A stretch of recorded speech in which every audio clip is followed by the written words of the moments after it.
जय शिवादि शक्ति, जय श्री राम, जय श्री बालाजी। श्रावण मास में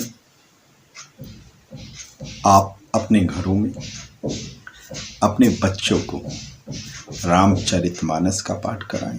रामचरितमानस सुंदरकांड, ये सब चीज़ें आप सनातन धर्म की हमारी नींव मजबूत करने के लिए अनिवार्य हो गया है।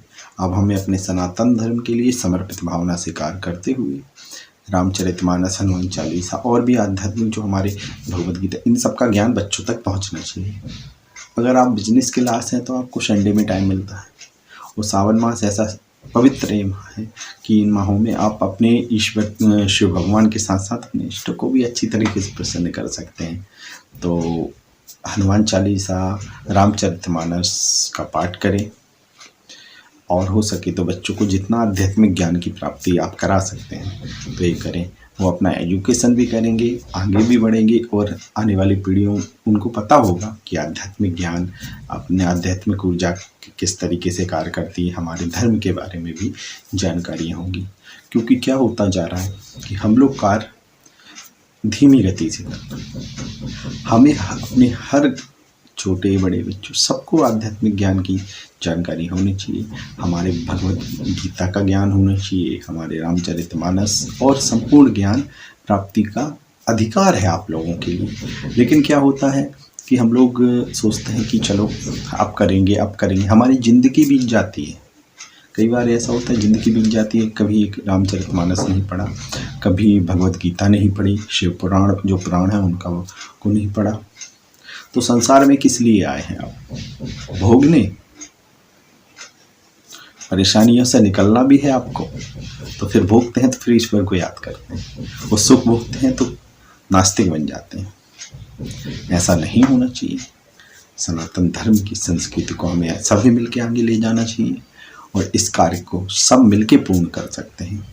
तो जितने भी सनातन भाई बहन बताएं बच्चे जिन तक मेरा वीडियो पहुंच रहा है, तो आप सभी जितना हो सके थोड़ा टाइम निकालें। आपकी स्कूल भी है बच्चों के, आप सर्विस क्लास है, बिजनेस क्लास है, तो आपको आना जाना नहीं रहता। लेकिन संडे में जब आपको अवकाश मिलता है तो अपने परिवार के साथ भगवद गीता, रामचरितमानस और भी आध्यात्मिक जो हमारे ग्रंथ हैं, पुराण हैं, उनका वर्णन करें और उन्हें पढ़ें, जिससे आपको भी और आपके बच्चों को भी वो ज्ञान प्राप्त हो सके।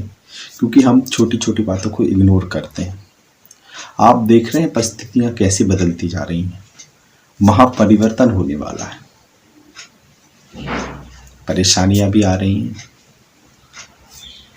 और परिवर्तन में हानि भी होती है और लाभ भी होता है। अभी भी वक्त है, हम संभले नहीं तो कब संभलेंगे। हम अपनी जिम्मेदारियों को, अगर हम सनातन धर्म में हैं, हमारे ग्रंथों को, सभी चीज़ों की जानकारी हमें नहीं होगी तो हम तो अज्ञानता में जाएंगे ना। कोई जो बोलेगा वो करेंगे और फिर बोलेंगे ऐसा है। क्यों कुछ लोग अब ये आध्यात्मिक की कम जानकारी होने के कारण एक दूसरे पे उंगली उठाते हैं। संत, एक संत को दूसरा संत और वर्ग किसी को पे आरोप लगा देते हैं। क्यों होता है? क्योंकि हमें सभी जानकारियाँ नहीं होती। जब हम भगवत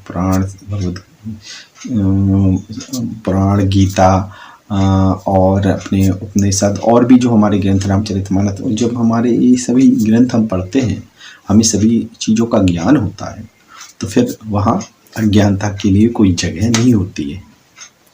तो इसलिए आध्यात्मिक ज्ञान की प्राप्ति करें अपने घरों में। हनुमान चालीसा, भगवद गीता, आध्यात्मिक राह में उन्नति प्राप्त करने के लिए और अपने बच्चों को जानकारी, जब भगवद गीता का आप पढ़ेंगे तो बच्चों को भी ज्ञान होगा, वो पढ़ेंगे, उनके लिए प्रोत्साहित करेंगे कि नहीं आप बच्चे पढ़ो।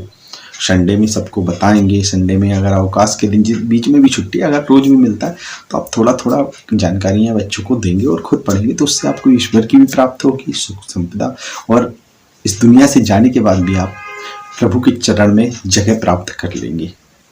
तो मेरा यही उद्देश्य है और यही मैं सभी चीज़ों को आप तक पहुंचाना चाहता हूं कि अब समय है कि हम लोग थोड़ा थोड़ा टाइम आध्यात्मिक राह में दें हमारे परिवार के साथ और भी आगे बढ़ें और आध्यात्मिक जानकारी हम सब तक होना चाहिए, क्योंकि हम अपने जीवन काल में अगर भगवत गीता नहीं पढ़ेंगे तो हमें क्या ज्ञान, हम तो ऐसे ही चले जाएंगे।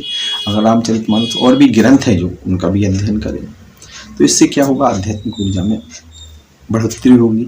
हम अपने जीवन को खुशहाल के साथ तो जिएंगे, लेकिन जाने के बाद भी ईश्वर के पास पहुँचने पहुँचते हम अपने बुरे कर्मों को भी दूर कर देंगे। हमारे कर्म, बुरे कर्मों में भी कमी आएगी। अगर कुछ ऐसे कर्म हो जाते हैं, हमसे गलतियां हो जाती हैं और हम आध्यात्मिक ऊर्जा को प्राप्त करके जब जाएंगे तो वो ईश्वर, वो हमसे अब इसी चीज़ के अभिलाषी हैं कि हम सद्गुण, संपन्नता और अच्छे तरीके से ऐसे कर्म करके जाएं कि जिनसे उन्हें भी खुशी होगी। तो ऐसा कार्य करें, अपने घरों में भगवत गीता, रामचरितमानस और भी ग्रंथों का अध्ययन करें, बच्चों को भी कराएं। जय शिव आदिशक्ति, जय श्री राम, जय